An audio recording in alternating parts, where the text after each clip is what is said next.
Welcome to the Daily Plunge. We're in the Gospel of Mark, chapter 4, verses 21 through 34. Now, Jesus is continuing to speak in parables, and he says, what's the point of having a lamp and hiding it, right, under a bowl, a basket, whatever, a bed, which is kind of funny because I always think about how it'd burn the bed or the basket. But he says, what is hidden will be revealed, and whatever is concealed is meant to be brought out into the open. Now, we think of this in terms of sin, right? But what if it is that the gospel is to be hidden and concealed? And what is it hidden and concealed under? The cross. Under the broken, even in the midst of the brokenness and wickedness of the world, the gospel is hidden underneath it. The gospel is hidden in bread and wine. The gospel is hidden in water. And yet it is brought out and revealed. And Jesus says, if anyone has ears and can hear that the word is coming in ways you don't expect, let them hear. And then he says, listen up carefully. The measure you use is what you're going to be measuring. If we measure the world by the law, by earning our way into God's kingdom, then we're not going to get it. We're not going to get the gospel.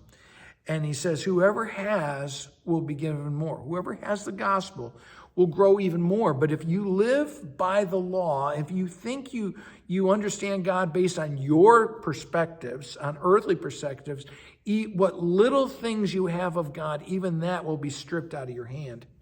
Then he goes on to talk about the parable of the growing seed. And it talks about a man scattering seed on the ground, and at night the seed grows on its own. Who is the one who scatters? It's God. And what is the seed? It is the word. It is the word of Christ. And he talks about how it grows. At first, it's just the stalk, and then the head, then the full kernel. And then at the time of the harvest, what is the ultimate harvest? We sort of interpret this in terms of mission field, but the harvest that the Bible talks about is the last harvest, when God comes to bring in his people. And so it's the gospel. And even in the midst of, we don't see it, God's gospel is growing in people's lives.